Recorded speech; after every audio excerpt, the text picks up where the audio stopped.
Hola amigos, bienvenidos a este programa. Hoy nos vamos a ocupar de hablar de la gran esfinge de Giza y de intentar proponer una interpretación al famoso enigma de la esfinge, ¿no? Del que tanto se ha hablado, ¿no? ¿Qué es el secreto? ¿Cuál es el secreto de la esfinge, ¿no? ¿Qué es lo que la esfinge esconde, ¿no? Que tantos investigadores, viajeros han intentado descifrar, ¿no? Nosotros tenemos una posible solución a este enigma, y es que la esfinge sería una especie de reloj de las eras, ¿no? Calendario de las eras, ¿no? Es decir, de la misma manera que nosotros hoy tenemos relojes y organizamos toda nuestra vida conforme a los relojes y a los calendarios, pues en antiguas civilizaciones que trabajaban con otro ritmo, mucho más lento, de otra manera, que no podemos ni imaginar cómo eran, yo creo que era fundamental esa idea de que existía una especie de reloj de las eras, ¿no? Y cuando hablo de las eras me refiero sobre todo al gran ciclo de precesión de los equinoccios, al que tan poca importancia se le da, pero que tiene mucha más de lo que parece, ¿no? Y no es lo que nos han contado de la era de Acuarios y todo eso, es algo mucho más importante, ¿no? Entonces, yo creo que la esfinge era una especie de calendario de las eras, era un reloj que marcaba las eras de precesión, es decir, la era de los aproximadamente 26.000 años, y en concreto los dos equinoccios galácticos, los dos equinoccios de la era, situados a unos 13.000 años cada uno, ¿no? Como hemos visto ya en algún vídeo anterior, ¿no? Es como si la esfinge, en definitiva, estuviese mirando a los dos equinoccios galácticos que se producen en los 13.000 años, ¿no? Aproximadamente, ¿no? Y esto vincula el 13 con el 13 del que tanto hemos hablado, el 13 de los 13 ciclos venusinos, que coinciden con los 8 ciclos solares, que coinciden con los 5 pétalos de la rosa, ¿no? Porque también es el andrógino y también es, en definitiva, una especie de calendario de las eras y calendario de las agendas. Es decir, hay agendas, y la esfinge también es el andrógino porque es la agenda de androgenización milenaria que, como sabemos, existe y de la que apenas solo nosotros estamos hablando. La gente se cree que la agenda de género es algo de hace décadas y no han comprendido que está en el corazón del Vaticano, pero el Vaticano solo es la última etapa, el Vaticano solo son los 1700 últimos años, pero el Vaticano sabemos que trabaja con toda esta lógica egipcia, etc. Es decir, la esfinge es un resto de otras civilizaciones, probablemente atlantes, ¿no? Como nos han mostrado autores como Robert Schoch y Robert Bauval en su libro Origins of the Sphinx. Probablemente es un resto de civilizaciones anteriores, atlántidas, que posteriormente fue remodelada y reutilizada por los egipcios, pero no es creíble la versión oficial de que la construyeron enteramente los egipcios, y creemos que de alguna manera es una especie como de vestigio de libro escrito en la piedra y de calendario y de reloj marcado en la piedra que marca el equinoccio galáctico, los dos equinoccios galácticos que se suceden en unos 13.000 años, ¿no? Es decir, y entonces la clave está en su propia forma, ¿no? La esfinge tiene el conocido nemes, ese tocado funerario que se colocaban, con el que se adornaba a faraones ya fallecidos, ¿no? Y identificados con dioses. Es la idea de la inmortalidad, ¿no? Ese nemes es la idea de la inmortalidad, ¿no? De la permanencia en el tiempo. Pero claro, es que justamente ese nemes es la pirámide truncada Illuminati, el famoso símbolo de la pirámide truncada Illuminati que tan a menudo encontramos en los ámbitos de la conspiración, ¿no? Que parece ser que en su expresión más moderna en la pirámide que vemos en el billete de dólar se remonta a los Illuminati de Baviera, Adam Weishaupt, 1776, etc. Pero yo creo que se deriva, como todo, de Egipto y del Nemes, ¿no?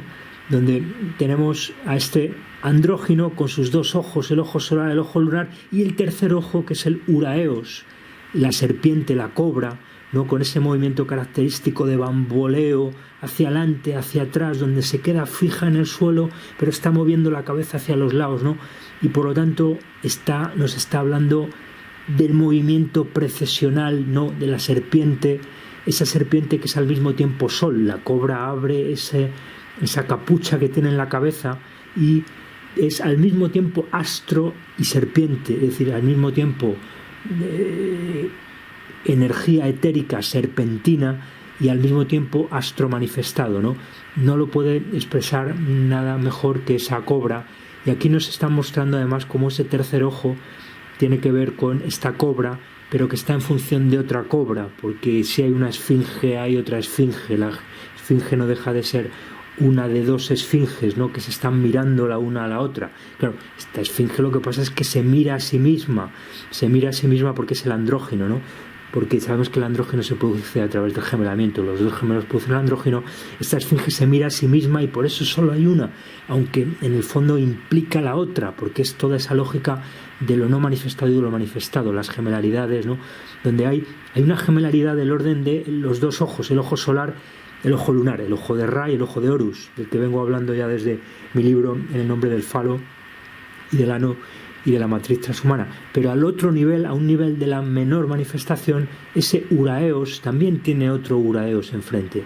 Y así los encontramos representados, por ejemplo, en la famosa estela de Tutmosis IV, que remodeló, o posiblemente fue uno de los que remodeló la cabeza de una esfinge anterior, probablemente con forma de león, o quizás de halcón, o incluso de carnero, ¿no? Porque hay diferentes tipos de esfinges con esas varias posibilidades, ¿no? Que muy posiblemente fueran, incluso a lo mejor hubo más de una, ¿no? Porque ya hemos hablado de los cuernos del carnero, los dos vórtices, pero claro, ¿en qué consiste todo eso? En ir ocultando. Entonces era demasiado explícito, entonces ya quitan el carnero y dejan el Uraeos, que es mucho más estilizado, ¿no? Porque el símbolo está ahí siempre para trabajar a varios niveles y para ir ocultando una lógica que siempre es la misma, pero que simplemente se va ocultando cada vez más, ¿no? Donde la verdad siempre está más al final, ¿no?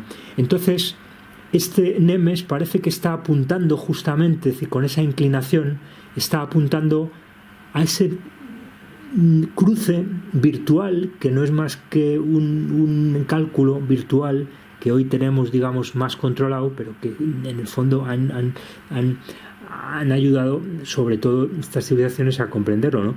Entonces, para nosotros lo que básicamente hacían es que la esfinge era una especie de dispositivo, de alineamiento, de confluencia de varios indicadores, en parte celestes, en parte terrestres, porque de eso se trata, ¿no? Porque justamente esa vinculación es la que hace la del tiempo, ¿no? De manera que en la salida de Sirio, sabemos que Sirio era muy importante, en el solsticio de verano, también sabemos que es muy importante porque lo hacían coincidir con las crecidas del Nilo, ¿no? En el marco de rituales de la fertilidad, porque esto no deja de ser la unión de Isis y Osiris que da lugar a Horus, pero sabemos que todo esto trabaja en un doble nivel. A la masa se le vende la hierogamia heterosexual fértil, al mismo tiempo que la élite está trabajando ya en la hierogamia, que es el gemelamiento de la unión de lo masculino y lo femenino para producir el andrógeno, con el gemelamiento sacrificial, que sacrifica a uno de los gemelos, etcétera, etcétera. Todo lo que hemos hablado sigue implícito en esta simbología, ¿no? Pero también a nivel cósmico, ¿no? Porque en el fondo esos dos equinoccios, digamos que son el equinoccio masculino y el equinoccio femenino, el equinoccio de Sirio, el equinoccio de Orión, el equinoccio que está a los dos lados de la Vésica Piscis, que se vende como un simbolismo femenino, pero en realidad a un nivel más profundo es la Vésica Piscis andrógina, porque es una Vésica Piscis galáctica, en el fondo no tiene sentido hablar. Por lo tanto, esos dos equinoccios galácticos de los que hablamos están configurando una Vésica Piscis, que es en última instancia andrógina, ¿no? Y que definiría algo así como los dos equinoccios galácticos y los dos galaxiasticios, por llamarlo de alguna manera, es decir, un análogo a los solsticios, a los lunasticios, a los planetasticios, serían los galaxiasticios, ¿no? Los galaxiasticios, de nuevo situados a 6.500 años. Tendríamos una especie como de trama de cada 6.500 años, tendríamos esos 4 hitos que cierran todo el ciclo, ¿no? Con lo cual todo esto encaja muy bien. Tenemos las 4 patas de la pirámide, ¿no? Que son los 4 puntos del año, pero también los 4 puntos de los ciclos, ¿no? De los 2 ciclos, el alto y el bajo, y los 2 intermedios, ¿no? Lo mismo a todos los niveles, con solapamientos de los distintos niveles. Los ciclos grandes incluyen los ciclos pequeños, y los ciclos grandes mandan a los ciclos pequeños. Es decir, la galaxia, que nosotros no la entendemos como algo exterior al sistema, sino como los sistemas interiores más cerca del vórtice central Sol negro de la Tierra cóncava, el sistema central de galaxias es el que manda, como pone de manifiesto, el que los planetasticios, incluidos solsticios y lunasticios, se producen justamente en los equinoccios galácticos, ¿no? Por lo tanto, son puntos muy importantes para controlar cuándo se producen las crisis, cuando se producen inundaciones, cuando se producen sequías, ¿no? Porque yo tengo controlado, es decir, cuanto más orden al interior, más desorden al exterior. Aunque parezca esto paradójico, ¿no? Porque son distintos niveles, ¿no? Aquí no hay una lógica de oposición entre blanco y negro, eso es solo al nivel de la manifestación. Arriba siempre hay más orden y simplemente, pero también es relativo, ¿no? A estos 4 puntos del ciclo de 26.000 años, como vengo diciendo, ¿no? De manera que básicamente con Orión y con Sirio, y en los dos equinoccios galácticos, yo tengo controlado donde tengo ese punto de confluencia de los 3 planos de inercia fundamentales del sistema: plano ecuatorial galáctico, plano eclíptico o plano ecuatorial solar y plano ecuatorial terrestre. Es la misma lógica a 3 niveles, ¿no? Es de nuevo la misma cosa: masculino, femenino y andrógeno. Es la Santísima Trinidad, son los 3 elementos, es el triángulo, ¿no? Es todo lo mismo, ¿no? Es decir, los 3 planos, la unión de los 3 planos, ¿no? Etcétera, que da lugar a toda esta lógica, ¿no? Y básicamente esta sería la idea. En el fondo es bastante sencillo, ¿no? La esfinge habría sido una especie como de vestigio que habría sido, digamos, más primitivo, ¿no? Según Robert Bauval, incluso podría haber sido una especie como de knoll, una especie como de montaña que estaba en la zona, que se utilizaba como una especie de montaña sagrada, y que luego poco a poco se fue convirtiendo en una escultura, y sobre esto, alrededor de esto, da la impresión de que la esfinge era el centro alrededor del que se construyó toda la meseta de Giza y las pirámides que están detrás, pero mucho después, ¿no? De manera que la esfinge de alguna manera conserva esa especie como el origen de todo eso, ¿no? Probablemente, como decimos, preegipcio y prediluviano, es decir, de la civilización atlante, por lo menos, ¿no? Por lo menos, porque nosotros creemos que estas lógicas se han conocido desde hace decenas de miles de años, y no como nos cuenta la ciencia oficial, ¿no? Y entonces pues vemos cómo Orión y Sirio permiten definir ese punto.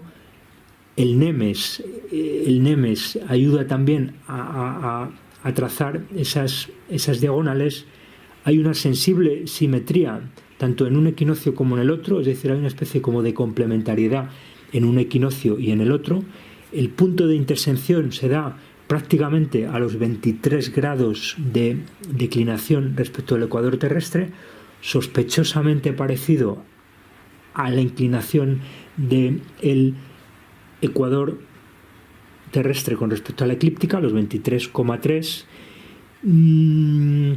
El Sol está en Leo, el Sol está en Leo y no ha salido todavía, por lo tanto esto se está viendo al amanecer antes de que salga el Sol, y luego el Sol sale en Leo, ¿no?